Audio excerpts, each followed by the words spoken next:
13h, mesdames et messieurs, bonjour et bienvenue à ces bulletins d'information sur Géopolis Télévision.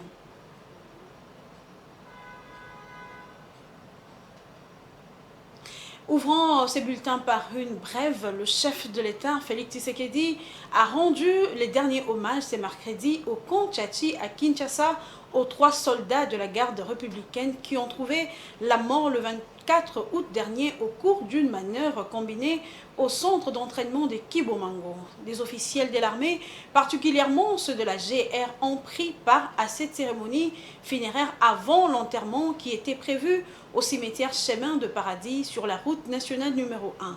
Il s'agit du premier sergent-major Kashamangoma, le sergent-major Kisangi Nzalamwana et les caporals Lokange Atumu Johnny, faisant tous partie du 17e régiment de la GR. Ils laissent veuves et orphelins. Autre chose à présent, des questions de droits de l'homme en République démocratique du Congo, mais aussi celles liées aux élections de décembre ont été au cœur des échanges entre le Premier ministre et une délégation de la Commission nationale de droits de l'homme. Je vous propose de suivre le président de cette institution publique, Paul Sapou, qui fait le point du discours avec le chef du gouvernement à la presse.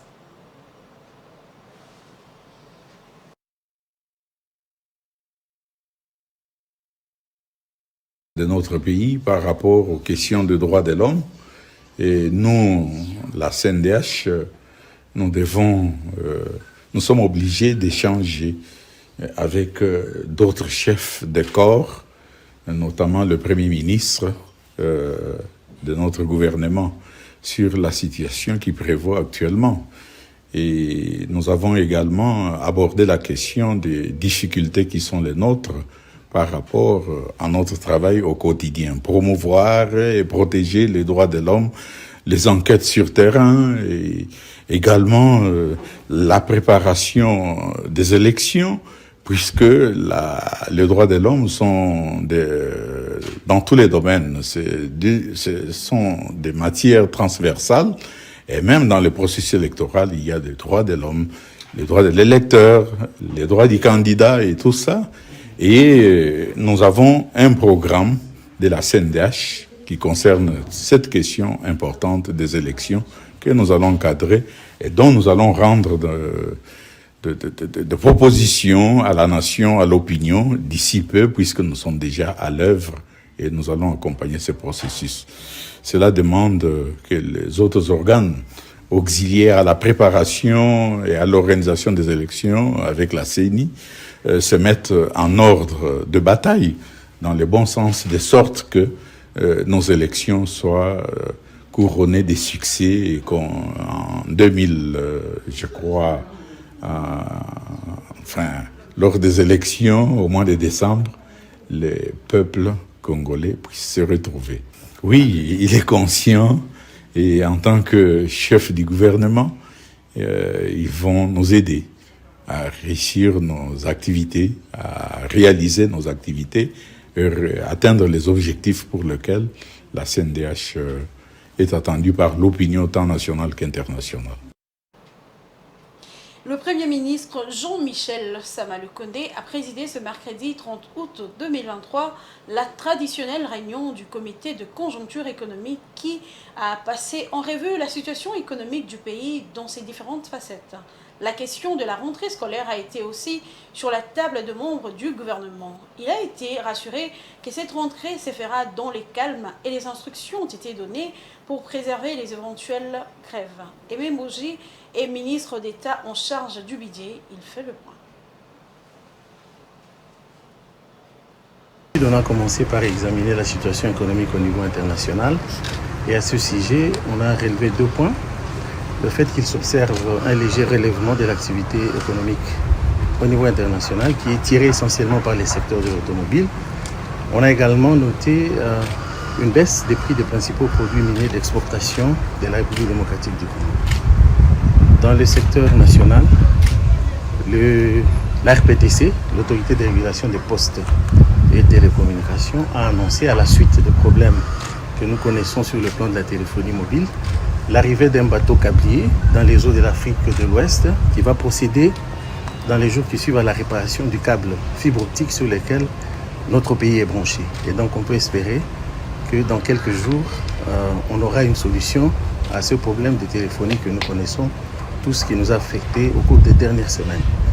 Sur le plan réel, en commençant par l'inflation, l'on note que le niveau est stable, comme on l'a observé au cours des dernières semaines, sauf que par rapport à la semaine du 18 août, on note au 24 août une légère accélération de la formation des prix. Et cette inflation se situe à 17,2% en cumul annuel et en glissement annuel à 22,8%, avec en projection un taux de 11,5% à fin exercice dans le cadre du programme convenu avec le Fonds monétaire international. Pour ce qui est du marché des changes, l'on note également une stabilité, sauf que comparativement à la semaine du 18 août, au 24 août, le franc congolais a connu une légère dépréciation et s'est échangé à un taux de 2462 francs congolais pour $1 américain. À l'indicatif et au marché parallèle, on est à 2505 francs congolais pour $1 américain. Et enfin, en ce qui concerne les réserves d'échange, on note une légère augmentation de 3%. Ces réserves se situent à 4,7 milliards de dollars, ce qui représente environ 2,6 semaines d'importation des biens et des services.